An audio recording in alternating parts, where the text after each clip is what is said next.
Hello and welcome to Jeff Sessions, the only musical podcast that asks the question, what if the most hated attorney general in recent American history would literally let loose on the piano? These are the Jeff Sessions. I'm your host, Spencer Fat Guy, and coming in today we have a beautiful jazz arrangement as played by Jeff Sessions on the studio piano.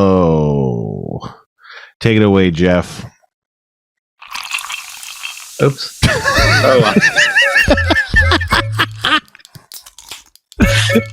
And that was the Jeff Sessions piano piece. Thank you. What's up, Kevin? That was not the right file, but okay, that worked. I think it worked better than the right file could have, you know. I'm doing okay. I'm doing okay. Still not back to 100%, but I'm doing good. How have you been this week? I've been okay. I don't know. You don't sound it. Yeah, I'm just tired. Sometimes you're tired. Sometimes you're out of it. Today was one of those days. We shouldn't have done the show. The thing is, Kevin, the show is this video that we play live, and then it's also this podcast that we put in the feed, you know. And you can miss podcast episodes, but you can't miss too many episodes. And so it's like, well, we got to do it. But then sometimes it's like we're doing the record and it's on the Sunday. It's like, yeah, but I don't want to do the video. Like, we don't need to do that right now. We just need a podcast in the feed, you know? Yeah. You know what Radiolab does is a lot of podcasts do this, actually, where they're like, this week we're going to play a podcast by a different podcast. Check this out, you know, or whatever. And they do that. We should do that where we just play just completely random episodes of other people's podcasts. I think that could go over really well. We should just play Harmontown. I think that's what people actually want. Well, there you go. Yeah, I think if you look at the numbers, you'll see that the content people really want out of that happens is Harmontown. So that could be good. We should actually do that. What if next time we have to skip, we just play the episode where I first show up on Harmontown, and that's what we play. That could be good. Man, that's actually a really good idea. Yeah. Damn. But I don't know. I've just been trying to keep busy this week. I've been trying to write stuff and get stuff done and just trying to be creative. And I don't know. You know, there's a lot of waiting and emails. There's just a lot that we do, you know, in trying to write and trying to make stuff. And you feel helpless a lot. And it's nice when you can not feel helpless. And for a few weeks, I was feeling a lot more activated and getting stuff done and being active.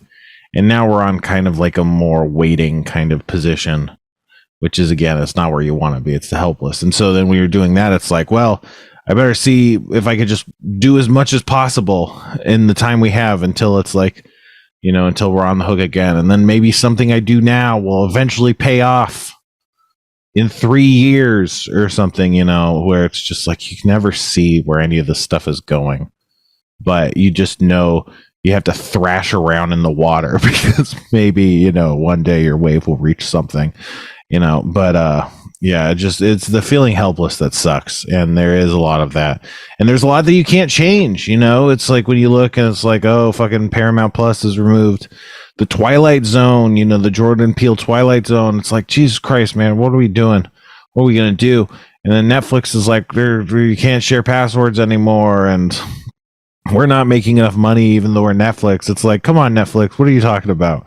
You know, it's just like, I don't know. I'm not... This year I'm practicing gratitude, and I'm not saying like, oh, this is so hard. It's so hard to be in this position.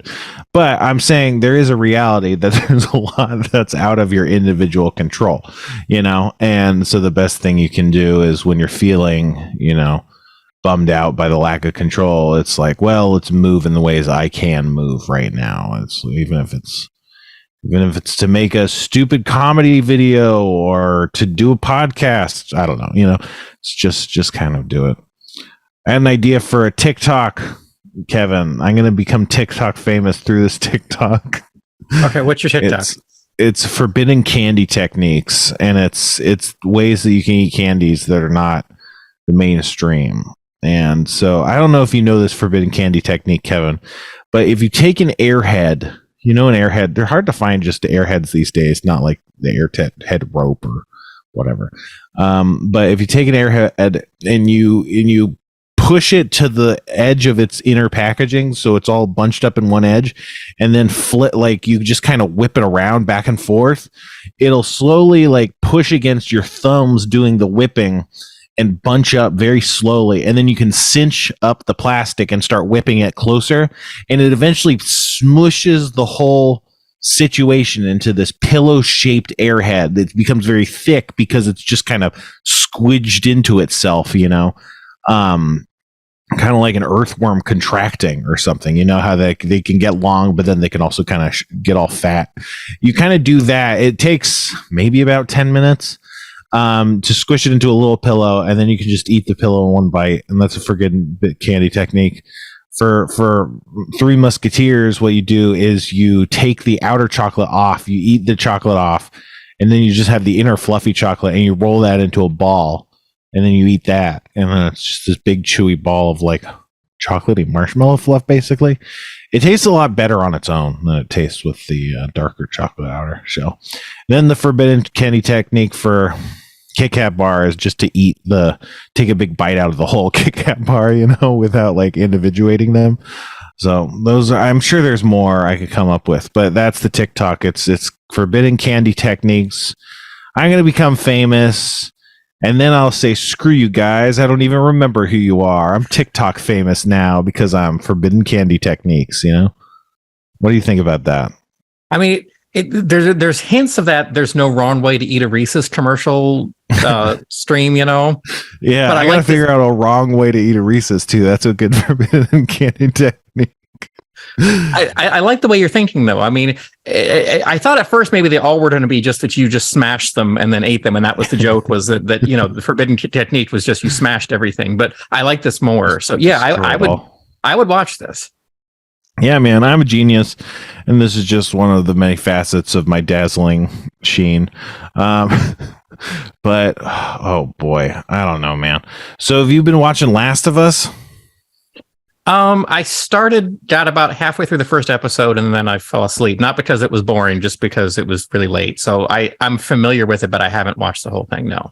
Yeah, I can watch longer shows and stuff, but you really have to be in the right mood. Or sometimes you turn something on and you look at it, it's like, I will come back to this.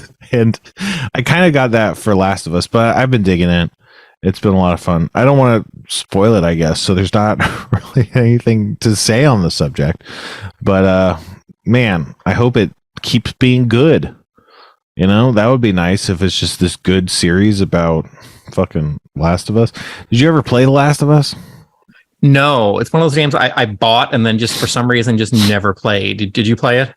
Yeah, when Last of Us 2 was coming out, I was like, I should play this, so I should play Last of Us 1. And I bought that and I played it. It's pretty fun. The story is good. The thing is, I feel like they made a remake of it now, so the remake solves this problem, but it just kind of does feel its age to an extent, like where it's just with controls. It's like the gameplay itself is really good, and the controls feel tight. It's just something about it is like a little bit clunky. I'd say that I don't know if it's the worst, but it has an interesting system where generally you like quick save all the time.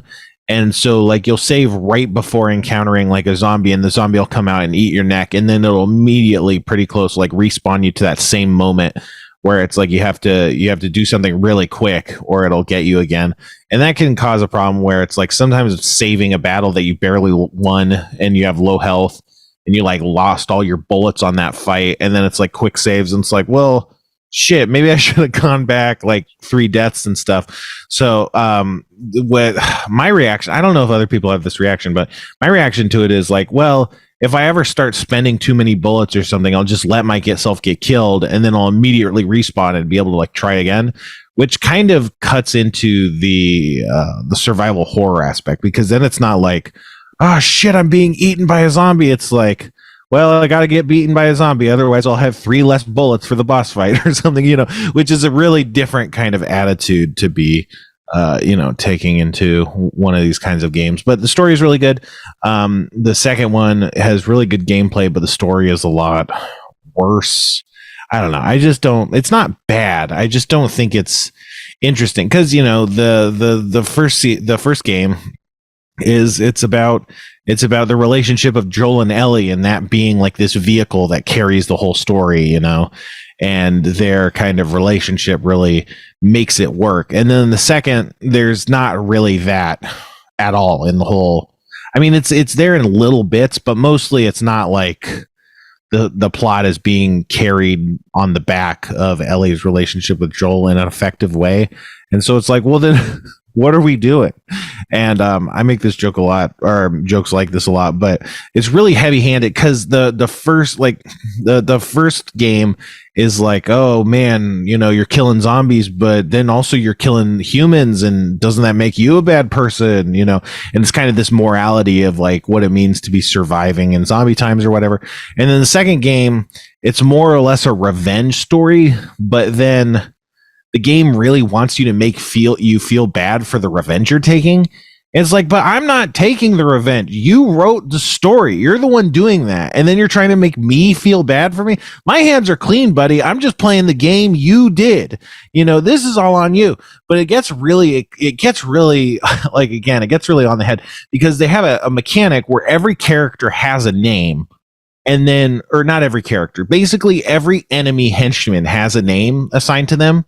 There's repeats and stuff, I think, but when you kill that character, almost always, if someone sees them get shot or whatever, they'll like call out the character's name in anguish to kind of sell like, this is a real person, and you just killed it. And it's like, well, no, I didn't. It's a fake. It's categorically a fake person. And you recorded this name dialogue to make me feel bad about the killing you're making me do, and it's just like, I don't know. It's just really funny, because you'll drop like a guy, and then someone will come in and go like, oh, Ishmael, oh no, and your daughter just got into the 2nd grade. And stuff like that. It's not quite that intense, but it really is. Every time you kill anybody, it always is like trying to like go for the heartstrings. It's like, oh no, Margaret, and you just said how excited you were to live 3 more days. Just like, it's like, I'm not gonna feel bad. You're making me do this. But I wonder if the show is going to go into the second season, or into the second game, or it's maybe just going to do the first game and call it a day, or it could even go in completely different directions. Who knows? I don't know. You ever watch Chernobyl? No, that's another one I didn't see, and everyone told me I had to watch. I didn't watch it either, but one of the guys involved in Last of Us is involved in Chernobyl, so I was like, well, maybe you know this. I certainly don't, but yeah, I don't know. So Jeff did a show recently. Is that correct? Yeah, just a few minutes ago, he was taping the Abed Hour on Schwab Home Video. Yeah, so I heard that was going to happen. We talked about it, and so before Abed started the show, I get a call from Abed, and I'm like, what does Abed want? We had just went out to Abed to see if he wants to be on the show next week, right? Or whatever. And so I was like, maybe he wants to know about that, or wants to talk about it. I was like, whatever. And I was like, maybe I shouldn't answer. But then I did. And it's Jeff. Jeff is calling me from Abed's phone. And he's like, oh, I'm so sorry. I'm doing Abed's show, and I haven't been on the podcast. So I'm like, he's like, I'm so sorry. And I don't know. I was just like, why are you calling me from Abed's phone? It's just really strange, because I'm not mad. Like, it's not mad about it, but it's just weird. It's hard for me to think of anything else other than you calling from Abed's phone. And he said that I don't know. He was having technical difficulties with his phone or whatever. I'm not going to get into it. I'm not going to give you his password, just for this hilarious anecdote. But then he was like, "I'll talk to you later," and then he didn't hang up the phone. He gave the phone to Abed, and Abed like realized the phone was on, and was like, "He'll call you back." And I'm like, "He doesn't need to call me back. He can just do the show. It's fine." But it was just a very strange encounter. I don't know what else to say about that encounter. It's just nothing. Yeah, I was a little confused by all of it, but I'm happy for Abed. Just I guess I didn't realize Abed and Jeff go pretty far back. Oh yeah, definitely. Abed goes back with everybody, dude. He's like the oldest friend. It's a weird. He's a weird character, and he doesn't. I mean, he definitely, like, if you look at him, old photos and stuff, he definitely looks younger, but he doesn't look a lot older. Like he looks a lot like he used to. It's cool. We gotta get him on. I'm really excited. What I wanted to do was really just try and ask him a dizzying array of confusing questions, just to try and get him off his game, and get him off balance and see where he goes from that. And I also want to talk to him about Magic: The Gathering, because he plays Magic, and it would be interesting just to talk really specifically about Magic. Would that be interesting? I think with Abed, listening to him talk about anything is somehow interesting. Yeah, I was just realizing that, like, Abed has this kind of mind for media trivia, kind of, and media deals and characters and actors and stuff. And I feel like my mind is like that with Magic: The Gathering. It's not like that as much anymore, just because I haven't played very actively the past 10 years. But I have played, but I used to just know like everything about Magic and just be able to spout it at the tip of a hat button. But not anymore. But we gotta talk to Abed. We gotta talk to Jeff. Jeff said he was gonna call us, which, how would he do that? And I'm not saying it's hard to do. I know how to do that. But how would Jeff do that? That seems like a tough task for him to initiate by himself, huh? So we actually, after the credits were rolling on Abed's show, Jeff asked me how he could do that, and I gave him instructions to, on his phone, be able to call in should he choose to. Yeah. He also could have,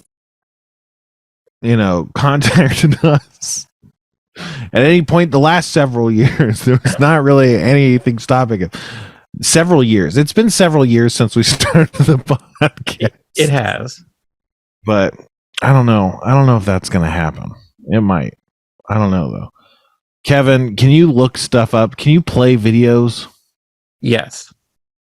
Okay. What's this called? There's a new thing that's sweeping the nation, and it's a hot button topic, and I'll tell you why. It's because it's AI, which is what everyone cares about. Everyone cares about AI. Everyone's mad about it. And I'm talking like an idiot because I'm trying to look up this link while I'm talking. But I don't know if you heard about this, Kevin, but it's sweeping the nation. It's called Nothing Forever, and it's AI generated Seinfeld. Have you heard about this? Yes, I have. I actually was watching this earlier. Yeah, so we got to play some of this. You should just play this on Trop Home Video, I think, if you ever need filler. But we're playing it, but I don't know if there's sound. Is there sound? Hold on, it looks like an X where the sound is. And now I can't hear anything, but we're making the sound happen. And okay, so I'll describe this. I should have prepped you for this. Oh yeah, now we just need a louder. Can I get louder? So here's another one. Why did the strawberry cross the road? That's as loud as it goes. I don't know why it's being so quiet. All right. Well, you can hear it. This definitely sounds like Seinfeld, right? Yes. But basically, this guy has used AI to generate scripts in ChatGPT, I think, and they're scripts for Seinfeld episodes. Except they're not. They're nothing like Seinfeld. They're nothing. They're basically nothing. But he also like feeds the scripts through like a text to speech, so each of the Seinfeld characters has their own unique voice, so you could hear who's talking. And then somehow, I don't know how he does this, but somehow he's generated 3D models of characters that vaguely resemble the Seinfeld characters. And he has like two sets. He has one set that's like the comedy backdrop where Seinfeld is doing stand-up. And that's what we're looking at right now. He's doing stand-up. And then it goes to his apartment where he and a collection of characters from Elaine to George to Kramer are there. Except they all have different names. Like Elaine is Yvonne and Kramer is Cackler. But, so they have different names. But it's just they read these scripts off and sometimes they move around the apartment. And they sit down really weird. And they always turn on the microwave for no reason mid-conversation. And the conversations are just like, Did you pay extra for I've seen the new restaurant. Oh, wow. What do they serve? I don't know, but I'd like to find that out. Well, we should go then. And then that's the end of the episode. They just do these really short skits. Yeah, when I watched it, basically all the characters just kept turning on the microwave and then commenting on the fact that they were turning the microwave on. They're always turning on the microwave. And I don't know, you could put a lot of stuff into this. It's really easy to kind of personify an AI. But it seems like it's gotten better, not good, but just better. Like for a long time, Kramer wasn't showing up, and now he shows up. And there's always glitches. Like sometimes the characters are overlapping on each other or running into each other, and they're just like walking into each other and not saying anything. So there's a lot of issues, but that's what's good about it. It's good because it's bad. I don't know, but it's like, yeah, this is obviously AI could get better. But this is the problem with AI is that people will watch it, and a lot of people are watching it, but they're watching it because it's bad, But yeah, oh yeah, microwave. He's turning on the microwave, and like the chat's going wild. They love when the microwave gets turned on. They love when someone introduces a new concept. Like they have a new job or seen a new restaurant or there's a new dish or there's a new joke. And there's probably the most recurring joke. Look, they're sitting in the same spot. So, it's a lot of fun. It's a great show. You should check it out. It's on Twitch. What is it? Twitch.tv/WatchMeForever. And Jerry and George are sitting on... Oh, that's Kramer, actually. They're sitting on top of each other and talking about stupid nonsense.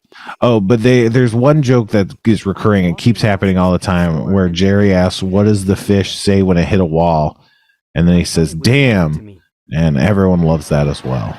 But that's the freaking Seinfeld, man. It's crazy. Do you think this is just so unfunny? It's sort of wrapped back around to being funny again. Like, why is this so appealing? It's funny. Yeah, it's funny because it's bad. It's funny to see them like clip over and through each other.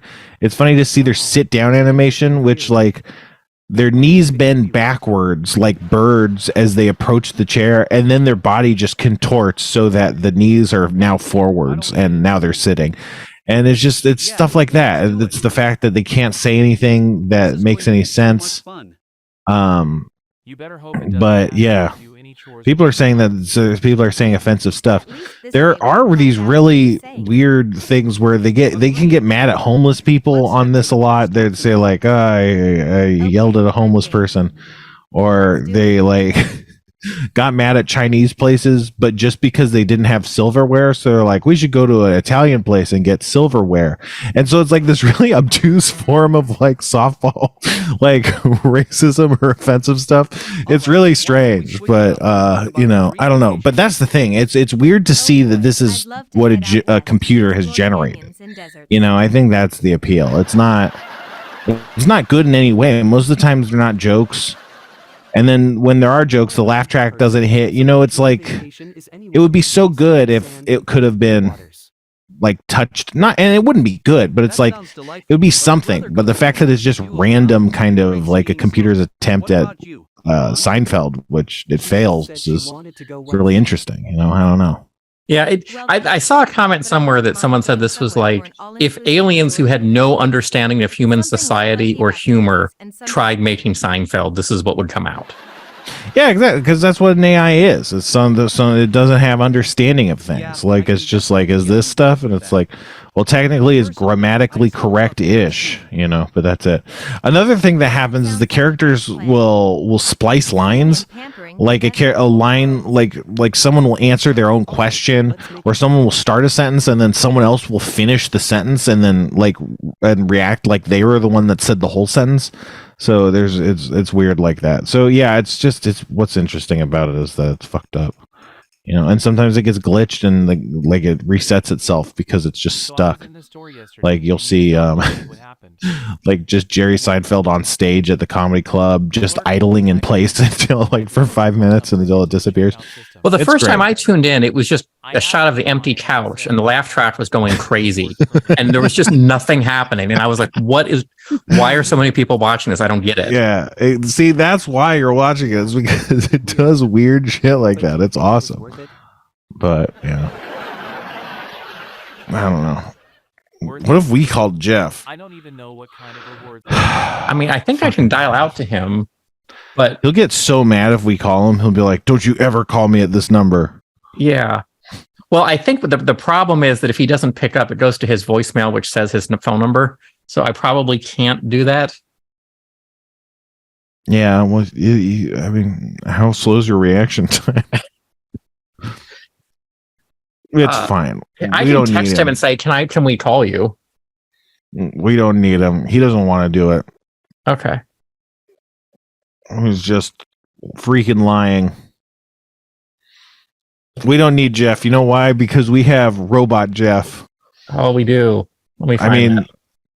I wouldn't call this perfected Robot Jeff or Robot Jeff X. I wouldn't call it that. But technically, we have a Robot Jeff, is something I've heard. We do. So last week we didn't have time for this, but I asked our AI to generate a script for us of what would happen if we replaced Jeff with an AI Jeff. And so it came up with how we would react to that situation. And not to tip our hand, but it doesn't go exactly as planned, if I recall correctly. No, but it did better than I thought it would. Yeah. No, I'm saying the situation. It's yes, like no. If you try to make a Robot Jeff, it won't go as planned. It doesn't work well. Do you want to read this off? Yeah, if you have it. I don't. So if you have the timer, that'd be good too. I don't know what we're doing. Okay, this is comedy without a net, folks. We're broadcasting live to your basements. Man, who has a basement? Can you imagine having a basement? Do you have a basement? You seem like someone who has a basement. I do, yeah. That's more of a Midwestern thing, I think, though. No, I know. It definitely is. But Kevin, you sent me something. Is this the thing? This is the thing. Okay. All right. Wait, shit. We need someone to play Robot Kevin for this. Or Robot Jeff. There isn't a Robot Kevin. That would have been good if a Robot Kevin showed up during the Robot Jeff thing. Now, see, if an AI could do that, I think we'd be, looking for trouble. We can wing it. Okay, so do you want to do Robot Jeff or should I do Robot Jeff? Let me do Robot Jeff just because you talk to him more than I do in this script, I think. All right, then I'll do stage directions. Okay. Scene, a podcast studio. Spencer and Kevin are in their chairs looking around for Jeff.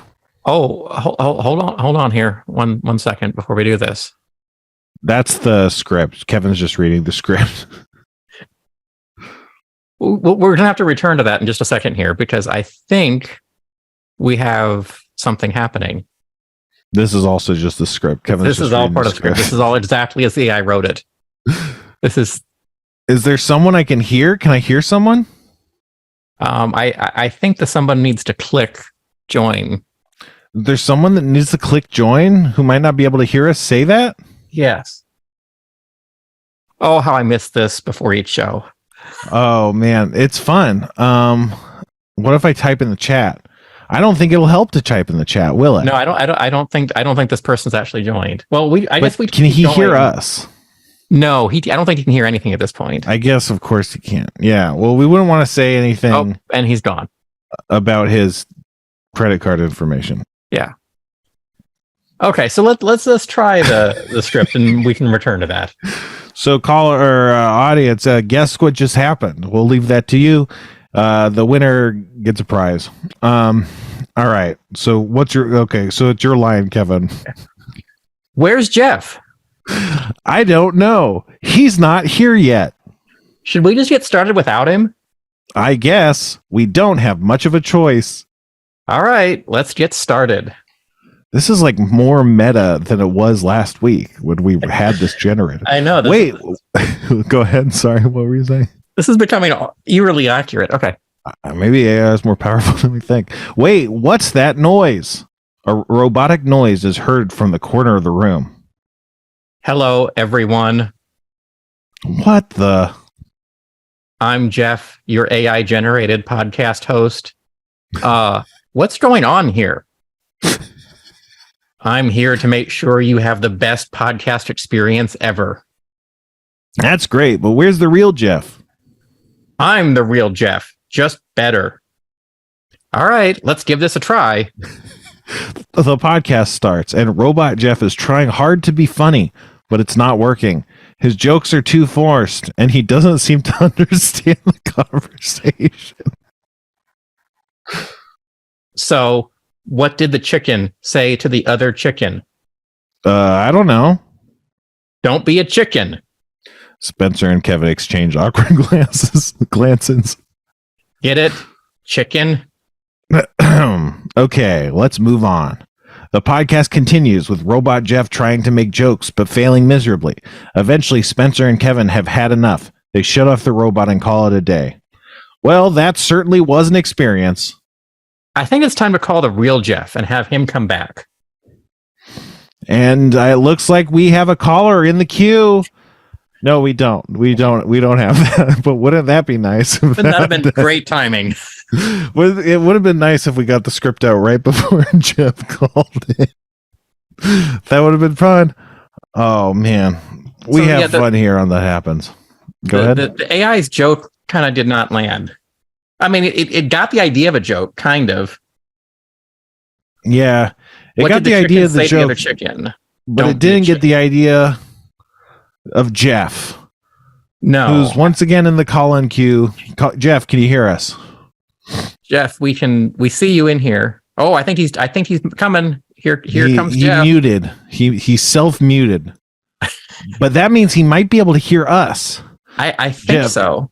Jeff, I think you might somehow be muted if you're calling in through your phone. I don't know why that is. I don't know what it looks like on your end. But hey, I'm loving it. McDonald's. But Jeff is muted in the studio. If only we could force open his microphone. I've clicked ask to unmute, so let's see if this works. Kevin is attempting to hack into Jeff's computer mainframe and forcibly open the floodgates. And who knows, what that could unravel. For those listening later, this is the next 42 minutes of the podcast is us troubleshooting with Jeff. No. It won't be that. We're just we're gonna. What if we wait? We need some hold music, like a technical difficulty screen. That would be nice. Oh boy. Well, we are recording a podcast. What's up? Still. Oh shit! It's Jeff. What's up, Jeff? I'm just reading a book and holding a drink and not moving the entire time. It's impressive trigger discipline on that glass. I think I would be, sipping it down if it were me. Yeah, in these rude economic times, Spencer, you gotta nurse it a little bit. Yeah, man. Wow. These economic times. Have you seen the price of eggs? That's all I've you heard about them. I eat a lot of eggs. It's funny you mentioned that. I just had egg salad for lunch a little earlier. So yeah, I'm sure it was exorbitantly expensive. Yeah, I'm sure it freaking broke the bank, and now you're freaking bankrupt off of the egg salad because millennials, Jeff, they're eating too many eggs, and that's why they can't afford houses anymore. Have you heard Is that about what this? it is? Yeah, I did not know this. It's eggs now, and avocado toast is cheap, and now it's just eggs. Yeah, you I know don't what? know, man. What's your stance on avocado toast, Spencer? I don't like avocados. I mean, it's not bad. It's just they don't have a lot of flavor. You know, the texture's fine, but texture without flavor, to me, it's like I don't know what I'm doing. You know, it's like maybe if you put salt on it or something. Yeah, you got to throw a little seasoning. Goes, yeah, you know, a little salt and pepper, a little cayenne, maybe a little smoked paprika. You're good to go. Yeah, it's kind of like a butter replacement almost. But my thing is, I don't know about the rest of the people that live across the country. There's certainly in California, you cannot look at a menu without seeing avocado toast on it, and it's like which I don't think is necessarily a bad thing, but I just don't. I feel like I'm being bullied into having to really like avocado toast.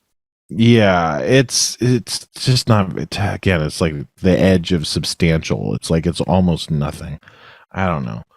So how's the show been going on so far? And I would like to apologize to all of our listeners that I've been so absent. Yeah, man. The Happuccinos became the freaking Hapespressos while you're gone. That's how much time has passed without you. No, I don't know. We've been, you know, if you listen to this podcast, you listen back to this episode, you'll see exactly how it's been going without you, which is a lot of flailing. But hey, you know. Do you have other guests on today, or is it just you and Kevin today? Just me and Kevin. Sometimes I get guests, but I've been having bad luck trying to book guests. But Kevin's been having good luck trying to book guests. Is there any guests you think we should get Kevin to get us? Sissy Spacek. All right, put her on the list. All right. The Cleveland Browns. All right. Yeah, I think we could do that. Everybody, like including coaching staff and you know, the medics and the whole thing. Even the special team. Is that a thing? It is. It is indeed. I don't know what it is, but I heard it was. What do you think? What do you think special teams are on football teams?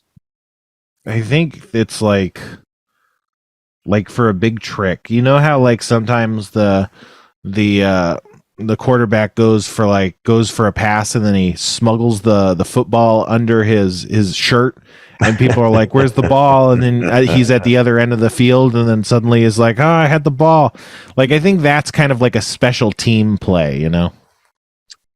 You're wrong, but I'd like to live in a universe where that was exactly what that was, like where they just brought in a bunch of people to come in and do trick plays like Marx Brothers or Three Stooges stuff. Well, it's easy to say I'm wrong, but what is it in reality? If I'm not wrong, I think I'm right, and I think there couldn't possibly be anything else it is. So what is it? What's the reality of a special team? I believe it's punt, like punting when the kickers come on to punt or do a field goal to point after attempt, or do punt returns or kickoff returns. That's special teams.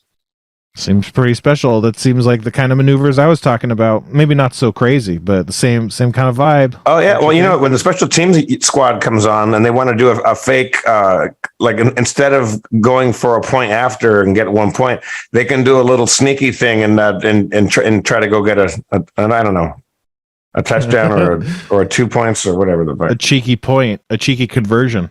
A sneaky. They call them sneaky cheekies. Get a couple sneaky cheeky points out. So you were just on Ovid's show, huh? What's the set like down there? It's fantastic. It's kind of it's a very deluxe. Whoa! I'd seen photos of it before, but it's very. There's a whole lot of apparatus there. They got a lot of shit going on. I've only seen like the stage angles of the camera and stuff, so you only see like a pretty small area. But yeah, looking back out towards out Savon and the cameras and stuff, there's quite a bit of electronics and stuff. It's pretty wild. Yeah, it's quite the stack. What's it like being on one of Abed's shows? We want to get Abed on maybe next week or something, because it's been a while since he came on last time. But what was it like being on his show? You know, what did he want to know from you? What was it like? Well, Should we do what he's doing? Should we copy his ideas? Spoilers. And this is not a spoiler because anyone that knows me knows that I told fucking 17 stories that everyone's heard me tell on this podcast and on Harmontown. So like, you get me going, you give me a microphone. I'm going to tell 4 of my 17 stories for the 100th time. Yeah, man, you're going out and making news stories though, right? But so was Abed trying to talk about something else, and you're like, "This is boring, Abed. I'm going to tell one of my favorite stories." Well, actually, he has a little wheel like a randomizer, and there's topics. But again, it's teeing me up to tell a story that I've certainly already told. Mm-hmm. But it was fun. I had a great time. It was very nice. We had Abed on the show one time, but it was like the same week that he was doing his show. And so he came on the show and he was like in host mode of his show. So he was like trying to interview me while I was like trying to interview him. So I was like asking a question and he was like, no one wants to know about that. And then he would ask me a question and I was like, what are you trying to do? Because he was like, it was definitely like, I couldn't figure out what was going on, but I slowly figured it out. And then I think he figured out he was doing it too. And so he kind of stopped doing it, but it was a really exciting exchange while we were just kind of like circling each other like strange predators in this realm of nonsense. Like it was a very, very good time. That's why I want to have him back. Go for something like that again. I love it. Was it like that at all or not? Was it a lot more normal? I'm all for it. I think I'm going to be busy on next Sunday, so I'm going to probably flake out again on you. Well, I think Abed's too much show. I think he'll crowd you out anyway. He's Abed's very good at being a driver or being a passenger. If you just say, "Hey," like if you like interrupt him, he'll let you have the ball. You know what I mean? Yeah. I'm going to try and get him canceled. I think that's the goal, is to see if we can get Abed canceled. Like cancel culture? Like have his career destroyed? Yeah, we got to destroy his career, I think, I think he's how powerful we are. He's been getting a free ride around Hollywood for too long, as far as I'm concerned. Yeah, he is living high on the hog, and I think it's time for him to have a rude awakening, if you know what I'm saying. Well, his stance on Palestine, I think, is really that needs some looking into. Yeah, it's a very bad. He has bad posture and his stance in Palestine. I mean, he's the thing is he's for it, but in the wrong way. Yeah, like he's for Palestine in like in a way that's not going to help Palestine at all. It makes me not want to. It makes me like, I don't know if I want to help Palestine now. It's like, I hope this isn't what most people are saying it like. It makes me feel greasy. But man, is he Palestinian? What is Abed? Do we know what's his ethnicity? Do we even know? Kevin, what's Abed's ethnicity? I believe he told me he is half Palestinian, and I'm not sure what the other. Okay, I said that completely as a non sequitur. I didn't mean to be right. Yes, he's half Greek, half Palestinian. Oh well. Oh, have you heard of he's hard on the Greeks.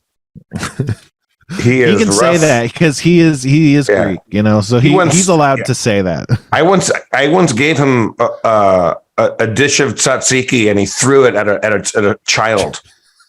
Wow. I introduced him to Dino Stamatopoulos and he power bombed him. Yeah, he won't even talk to people whose last name ends with S. That's how anti Greek he is. Damn, man. He killed Zeus. Does that make sense? Yeah, I mean, people don't know this about him, but he actually is part god.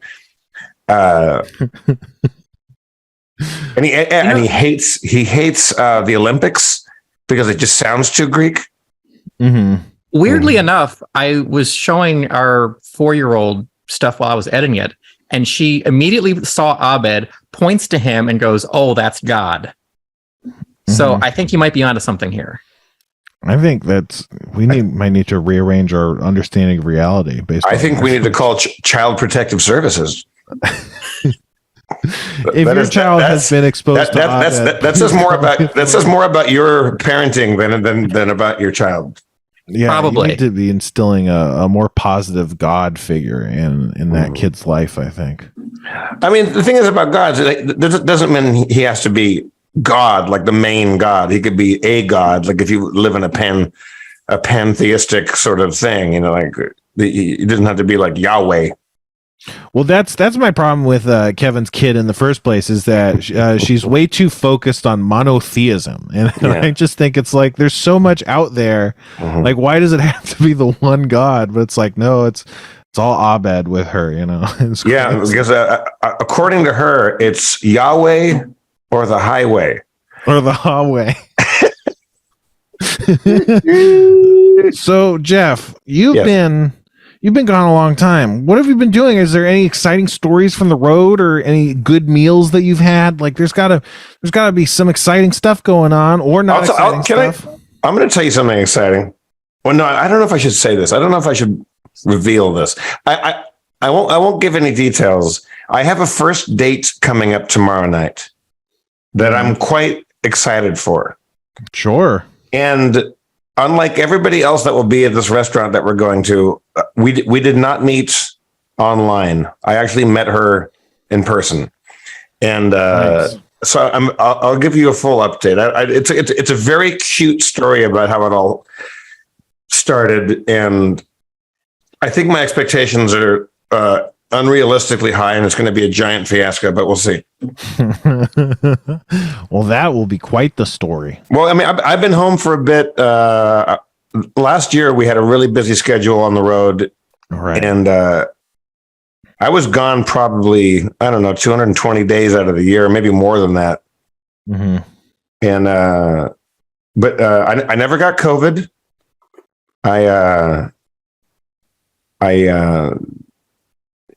We got through it. It was really fun. And then we just taped Whose Line Is It Anyway a week and a half ago or so, 2 weeks ago. Isn't it like the final season or something? Did I hear that? Yeah. Guess what? They never told me that. I'm the last person to know everything. I did the taping, said goodbye to everybody, like, see you soon. And then I find out online, or from people, they're like, "Oh yeah, this is your last season." What? You didn't know during taping? They don't tell me shit, Spencer. God damn it. Think about how much funnier you would have been if you knew. You've been all like, I gotta fucking put my stank on it, you know? I would have been much more sad. Like, I would have made it more poignant. Here's how little they tell me, Spencer. They don't even tell me what my improv is going to be. that I think is an oversight. We need to look at, I think, maybe the second AD or something. And this is a network television show. Like, write me something. Like put some work into it. Like they really make us do all the fucking labor on that show. Like, I have to improvise my own TV acceptable dick jokes, like, on the fly every time. And they act like that's okay. I really feel that they should have prepared something for me. They haven't even gotten the points to matter. Mm-hmm. And you're like, it's going to come bite us in the ratings, I think that if the points had mattered a little more, we might have had another few seasons. Easily. Yeah, man, that's what they're doing in Hollywood. They're just you finding stuff out on the internet. People are finding out that their show's been taken off HBO Max, or their movie's not going to be made or whatever because you do a tax trick or something. Here's something that if I'd have known that this is going to be my last taping of this television show, I would have done. Here's what I would have done, because when wardrobe calls you up, because I like to wear my own suits, because the budget is not like super crazy. Like they're not going to buy me a Vivienne Westwood suit or whatever I wear.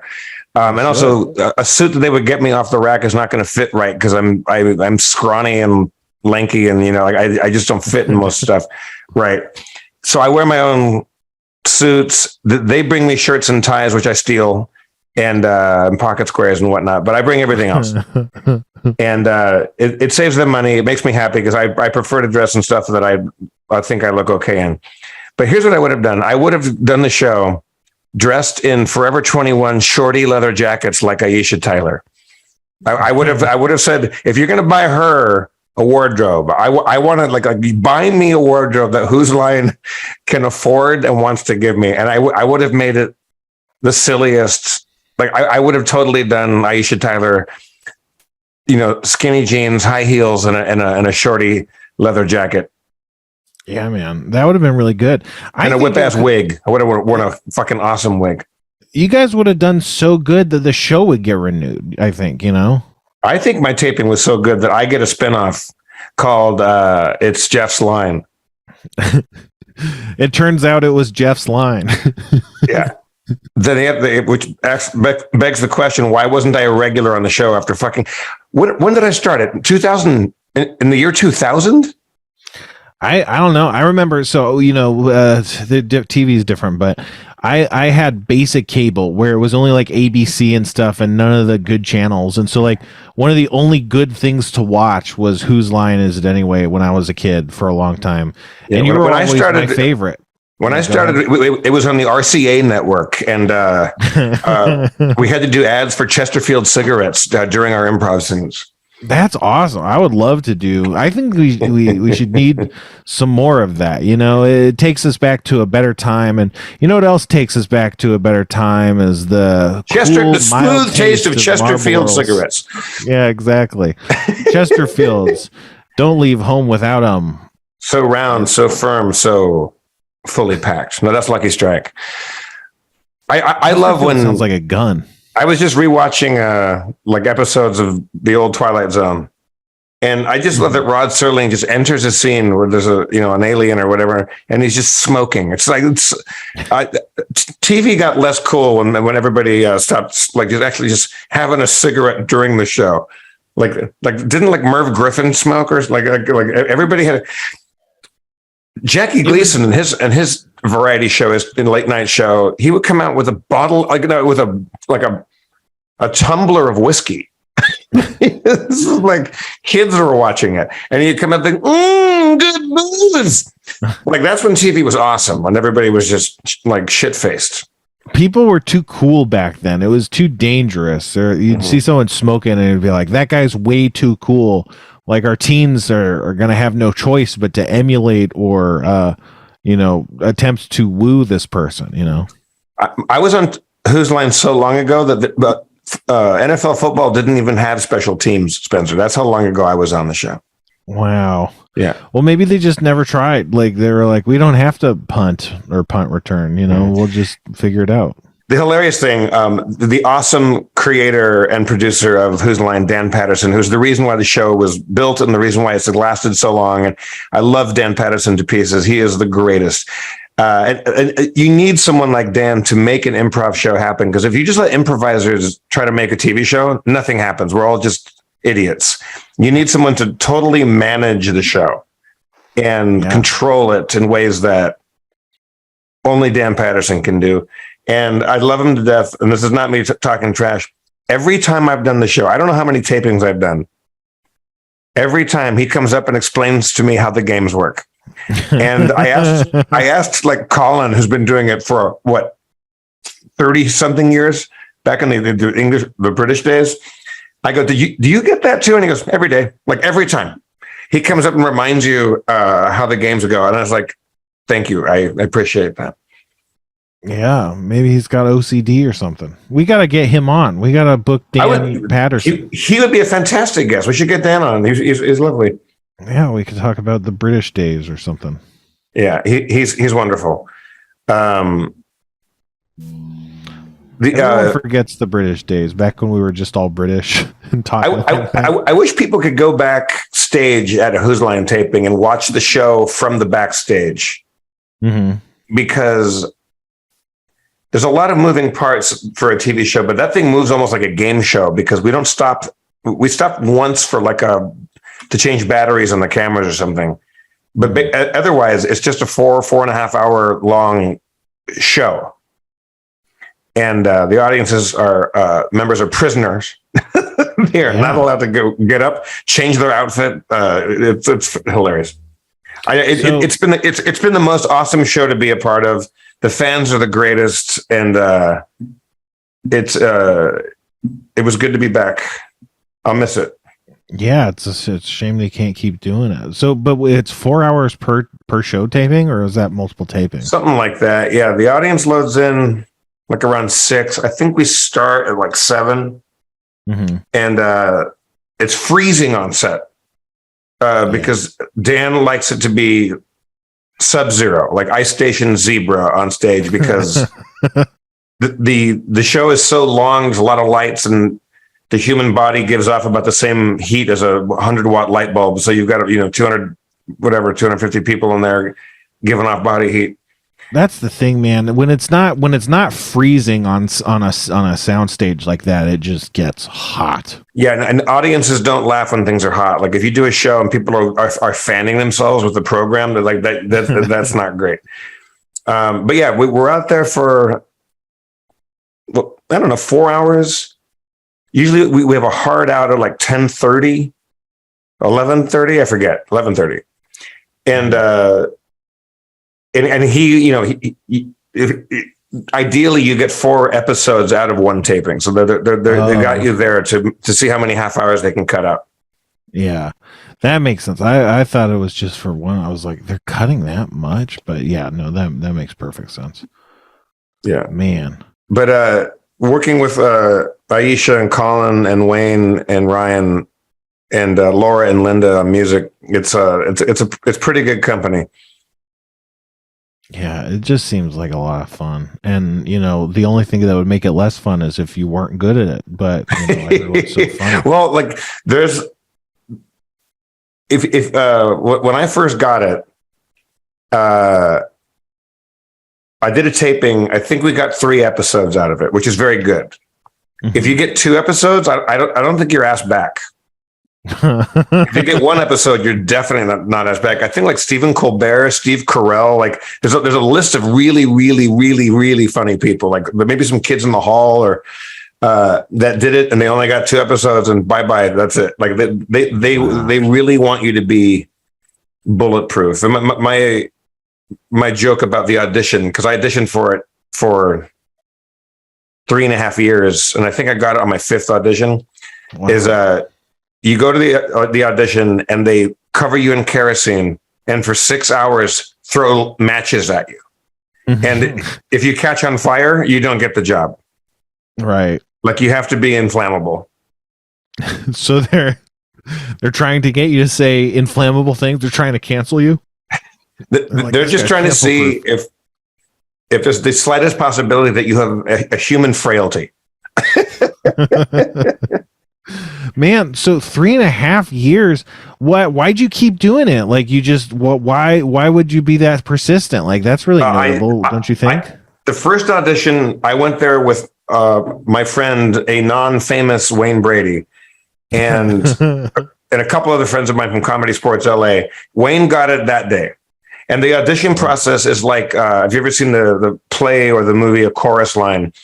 They start with a big group of people and they just start cutting you. And they cut, like, you guys can go home. You can go home. You can stay. You go home. You're gone. You're gone. And it goes on for hours. So it's a little scary. And you got to do just a shit ton of improv games.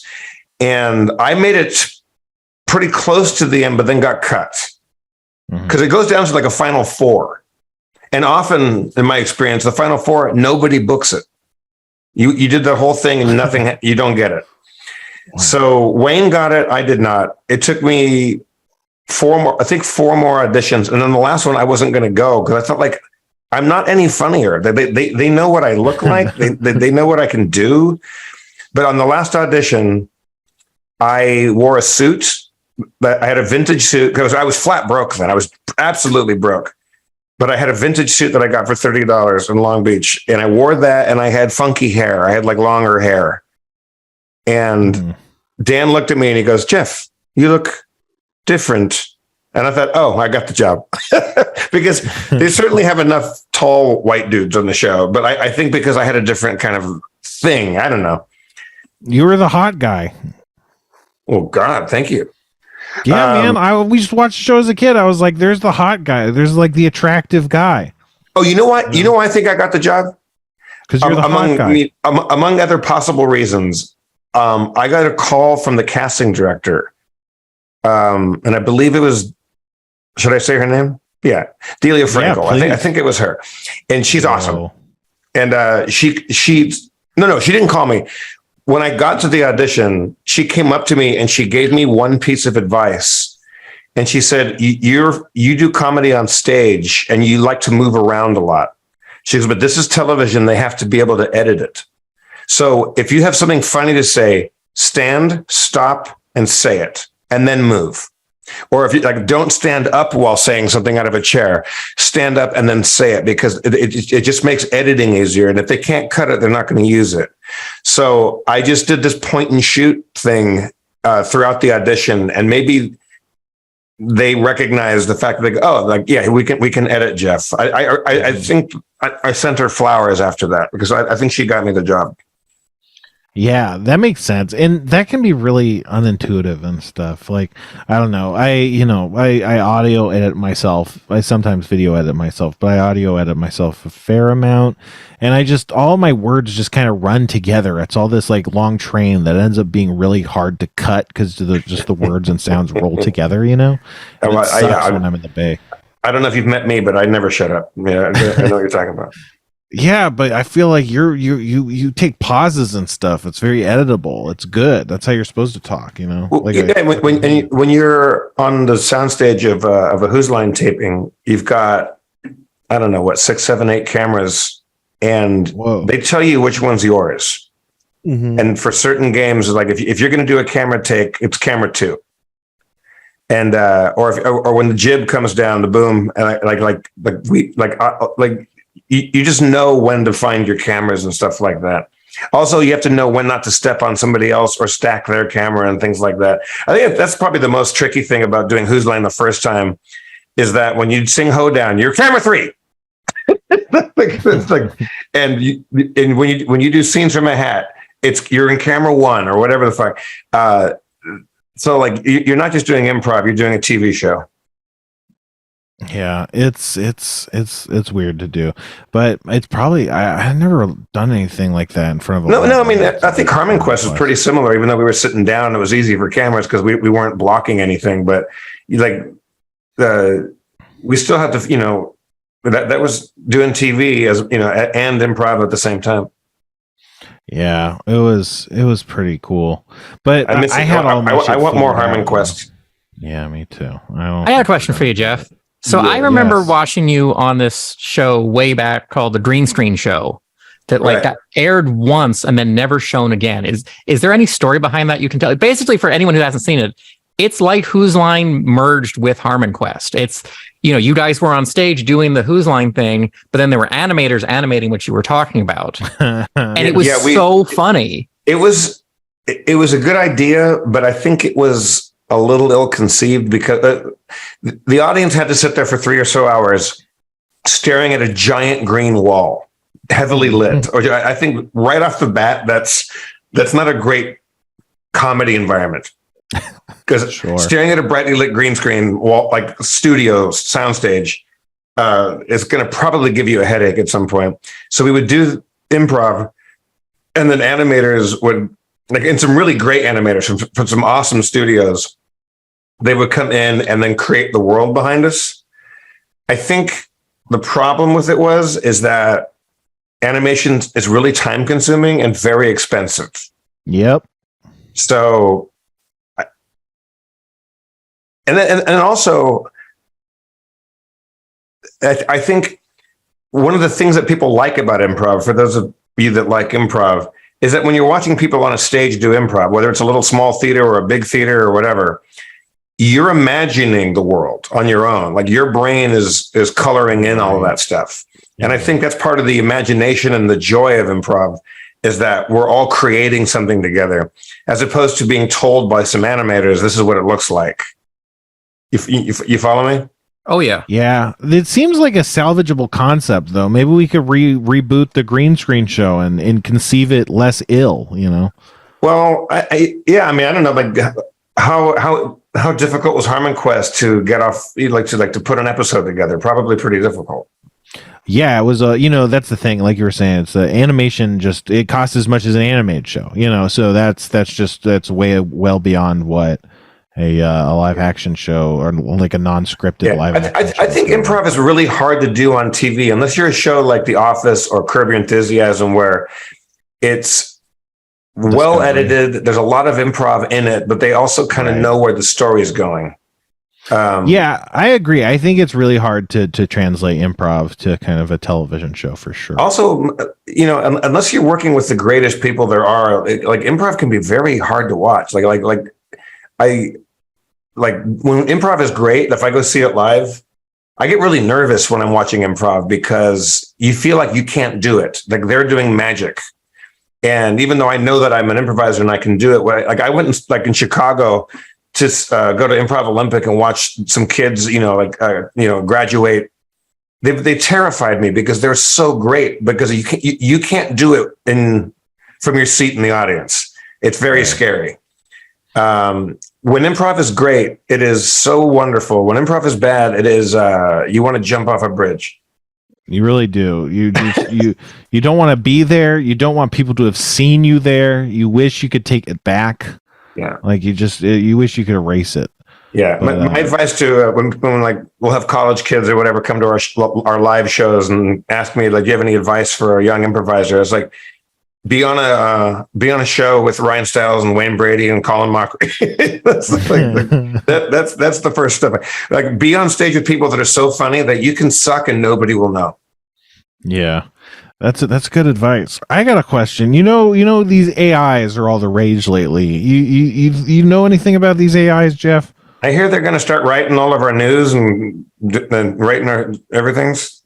You got any AI hot takes? Any hot takes? Any opinions to fire off about AIs? I don't know. That's dumb. Look. I heard a news piece or read a news piece, probably written by an AI robot, that a lot of our news will just like journalists will start getting fired and stuff because everything can be written by bots or whatever. Like that doesn't thrill me. Yeah. Well, what if I said that, it's been hard to do this podcast. It's been hard to do the podcast without you. Uh-oh. And so we've been working on no, you're not being replaced. Well, you're being substituted is the hope. We're trying to make a robot version of Jeff that we could deploy when you're not around, That's funny you should say that because the reason why I'm not live with video right now and it's just a still photo. It's because I've already created that robot. This is Jeff Bot 2027. That's right, folks. This is the first test of our real life robot Jeff.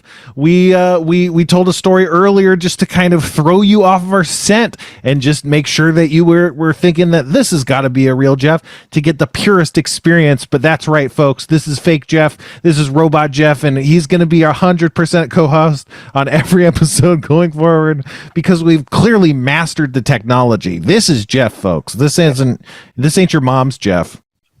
Yeah, this is not your. This ain't a sipping Davis. This is a. I don't know. You'd think as a AI robot that joke would have been a little cleaner, but again, we're still kind of beta testing some of the software here. Well, that actually is the kind of jokes that a robot would tell. The jokes that robots think are good are have you got a joke for me? You got any new jokes for me? I got an AI joke for you. What did the fish say when it hit a wall? What? Damn. I love that. Yep. But you know what else I love is soda. That's right, Jeff. We try soda on the podcast still. Do you remember that? Yes. It's funny. My camera's not working right now, but I still have the cucumber and the fucking sweet corn sodas still sitting by my printer, by my computer. Oh, no. You got to throw those out, Jeff. That's no good. Oh, boy. So a guy walks up to a pretty girl at a bar, Spencer and Kevin, and she's wearing a Boston University sweater. Okay. And this guy walks up to her and he looks at her sweater and says, "Oh, well, I see you went to Emerson." And she goes, "Why would you say that?" And he says, "Because Emerson nice titties." See, that's an AI joke that I stand by. And again, we're still working out some kinks on the robot, folks. But Yeah, we're gonna dial back the sexist part. we're gonna get it fixed. The objectification of women. We're gonna kind of ramp that down a little bit. Well, again, it's like you've heard of the uncanny valley. It's like that's part of what makes the Jeff formula so hard to crack is that you're always writing that line, and it's really hard to convey that nuance to an algorithm. You know? Because it's hard to capture how close to the edge I've always walked in my comedy career. I've always really just tested boundaries. Yeah, I mean, you've been writing your book for a while now, your autobiography, presumably, or your memoirs or whatever. And I believe the title was On the Knife's Edge. I think it's a retrospective. Yeah, I think when people see me perform, they're always wondering, like, how far is he gonna go? Yeah, exactly. When is he gonna go too far? I think he's so far on the edge that it looks like he's walking on thin air. But by God, if he's not falling, he's staying up there. Yes. But I did want to talk about soda real quick. It's really impressive that you have the cucumber soda. I urge you to throw those out, please. These gotta be poison. I'm going to pour these down the drain after we get out here. Yeah, but Kevin got really obsessed with a new kind of Mountain Dew because Mountain Dew is always. You must have missed this, Jeff, but there was a fruitcake flavored Mountain Dew that came out this past Christmas. Did you see that? You get a taste of that? I'm a fruitcake flavored Mountain Dew. So yeah. Fruitcake flavored because what the whole world was crying out for was fruitcake. I think that was the main problem with society, and they managed to come in and fix it. But let me amend that snarky comment. I like you give me a good slice of good fruitcake. I'll fucking it can be great. I think people have been exposed to bad fruitcake. I think that's fair. It's also just a strong flavor, It's not like a chocolate cake, It's a pretty strong take. It's not necessarily a people pleaser. So what was your? How did you rate the fruitcake Mountain Dew? It tasted like dust. It had some good flavors, but then it had a dust flavor. It tasted like rotten dust.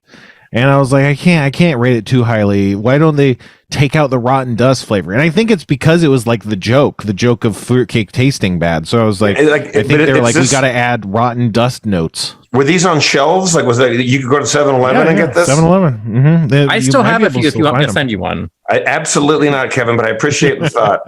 I still got to get through my sweet corn soda.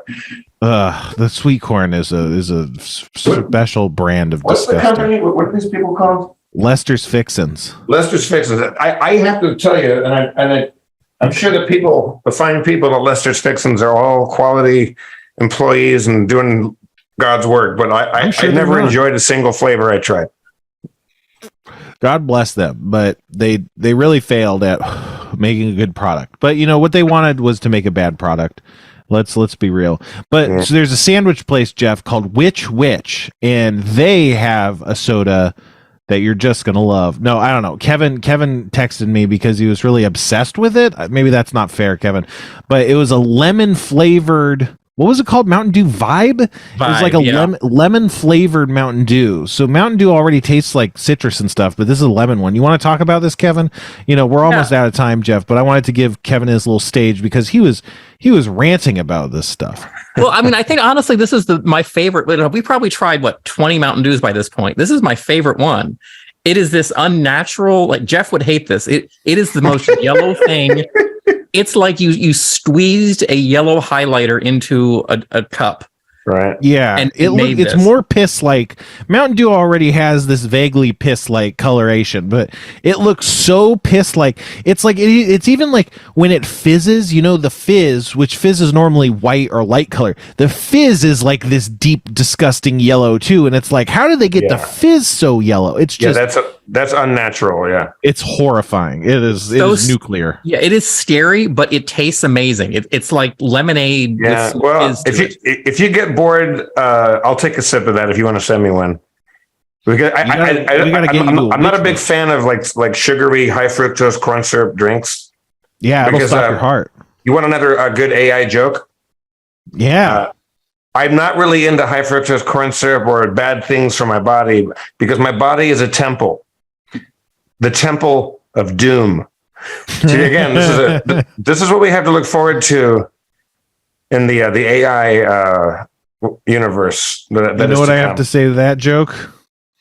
See what? Hey, I am gonna kill you. And that's our time, everybody.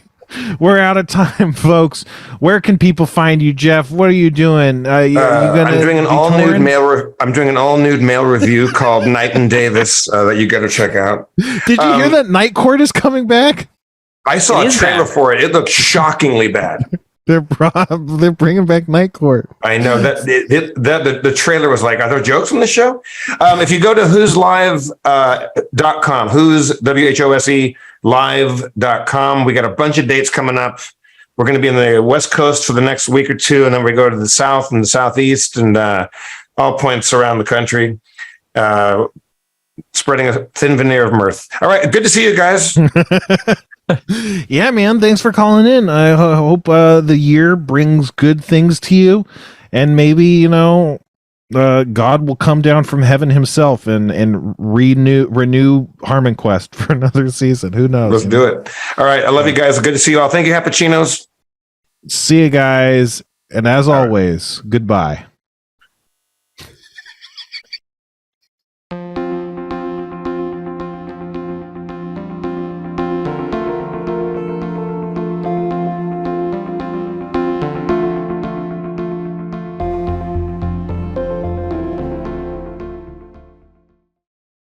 Starburns Audio.